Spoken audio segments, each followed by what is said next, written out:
युवा मोर्चे के क्षेत्रीय अध्यक्ष श्री रमेश गौतम इस विधानसभा से बहादुरी के साथ चुनाव लड़े और एक तगड़ी चुनौती समाजवादी पार्टी के सामने प्रस्तुत की। ऐसे छोटे भाई अखिलेश यादव जी, पूर्व जिलाध्यक्ष श्री प्रदीप सिंह चौहान जी, जिले के उपाध्यक्ष श्री करोड़ प्रताप चौहान जी, जिला महामंत्री श्री भूपेंद्र यादव जी, प्रदीप तिवारी जी, विशाल वाल्मीकि जी, चेयरमैन बरनामल श्री योगेंद्र गुप्ता जी, चेयरमैन गिरौर श्री यतेंद्र कुमार जैन जी, क्षेत्रीय उपाध्यक्ष श्रीमती सीमा चौहान जी,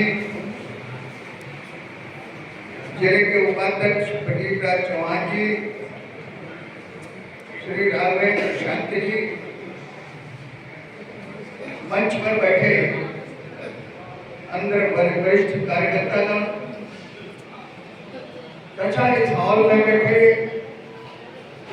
सभी सम्मानित सदस्य, सक्रिय सदस्य के रूप में काम करते हैं। हम लोग उस महान पार्टी के सक्रिय सदस्य हैं जिस पार्टी के लिए, अपने सिद्धांतों के लिए हमारे संस्थापक अध्यक्ष डॉक्टर श्यामा प्रसाद मुखर्जी ने कश्मीर को बचाने के लिए अपने प्राण की आहुति और हमारे दूसरे राष्ट्रीय अध्यक्ष, उनका भी चित्र लगा है। हम लोग उनका मंच पर सम्मान करते हैं, माल्यार्पण करते हैं, तभी कोई कार्यक्रम प्रारंभ होता है। पंडित दीनदयाल उपाध्याय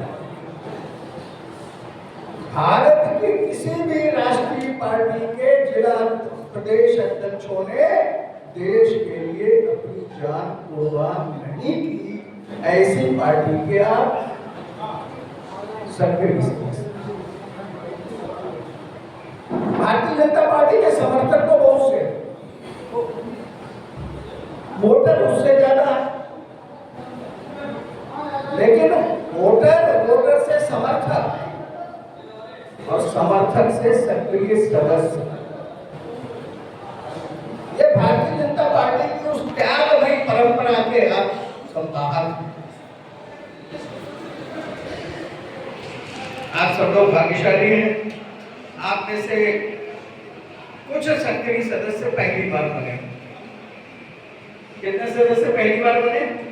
जरा हाथ उठा दें।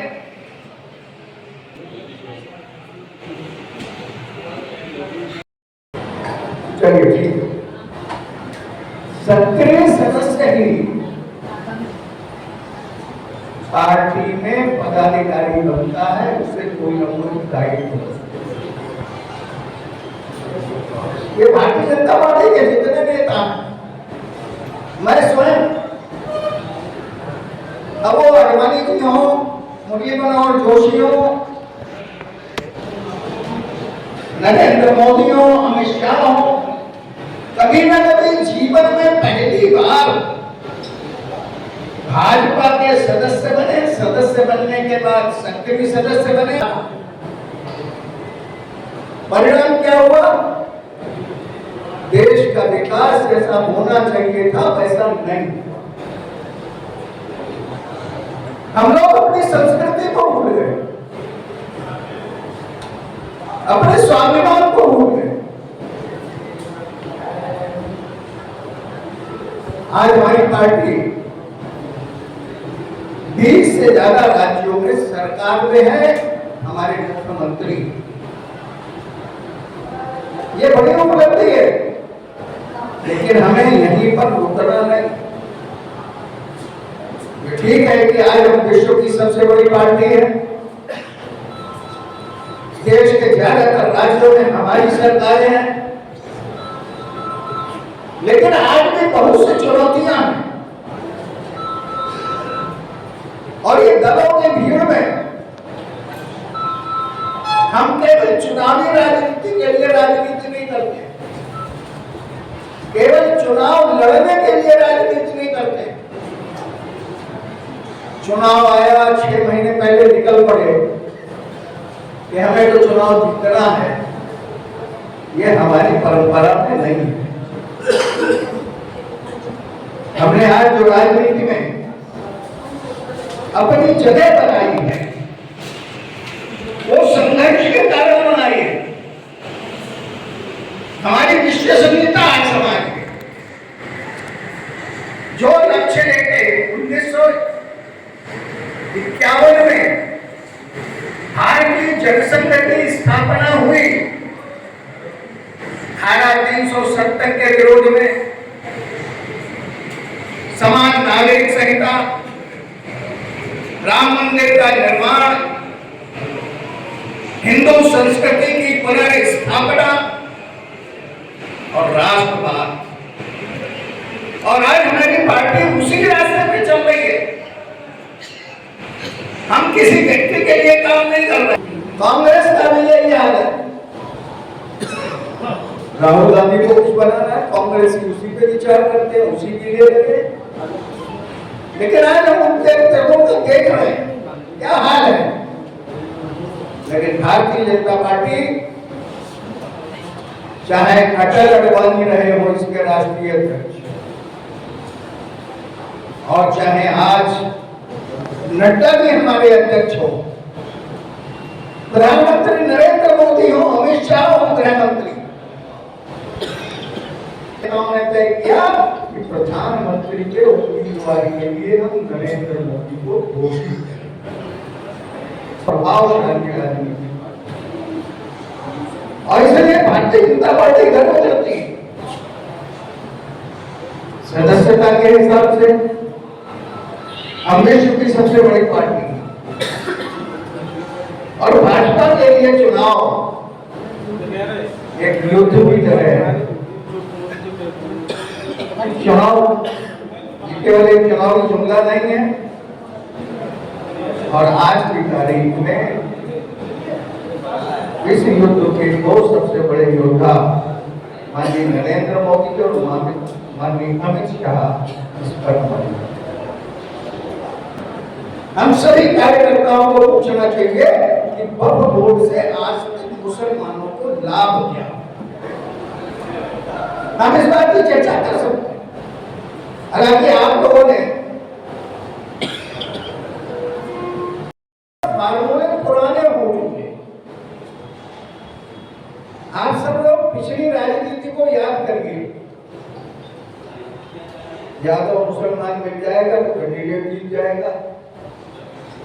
आज स्थिति ये हुई है कि भारतीय जनता पार्टी से जुड़ने के कारण कार्यकर्ता बड़ी संख्या में सभी जातियों के और मुस्लिम भी जुड़ रहे हैं, क्योंकि भाजपा जो कहती है वही करती है। अगर हमने कहा था धारा 370 समाप्त करेंगे तो वर्षों का संघर्ष भले लग गया हो, लेकिन भाजपा की सरकार आई तो 370 समाप्त की। कहा कि प्रयागराज का कुंभ ऐसा मेला, ऐसी भीड़ विश्व में कहीं नहीं हुई, और इसकी व्यवस्था अगर कर सकते थे तो योगी आदित्यनाथ और नरेंद्र मोदी जी आज पूरे अपने को गौरवशाली महसूस कर रहा है। पहला चुनाव भारतीय जनसंघ ने 1957 में लड़ा, और उस चुनाव में फर्रुखाबाद से हमारे पिताजी भी चुनाव लड़े। लेकिन उस समय ये कांग्रेसी ये कहते थे जनसंघी मत के भंगी, इनकी समझ को कुछ नहीं आता, ये विचारधारा पे अड़िग रहते। अगर पोलिंग पे बस्ता लगाएंगे, वोट एक को भी मिले, लेकिन अपना वोट डालेंगे और दिन भर बस्ते पे बैठे। ये हमारे कार्यकर्ताओं की मेहनत का परिणाम। कहीं हमारे पिताजी सन 1962 में फर्रुखाबाद से विधायक हो गए। अब उस समय से बहुत से उतार चढ़ाव आए, आगे चल के हम जीतेंगे, क्योंकि इस बार जीत का मार्जिन बहुत कम है। इसलिए हम सभी कार्यकर्ताओं केवल एक लक्ष्य, हर सीट हमें जीतनी है, हर सीट भाजपा की, चुनाव कोई लड़ रहा हो, लेकिन ये मान के कि हमें तो योगी को प्रधानमंत्री बनाना है, नरेंद्र मोदी को इस देश का प्रधानमंत्री, योगी को मुख्यमंत्री बनाना है, नरेंद्र मोदी को इस देश का प्रधानमंत्री फिर बनाना है।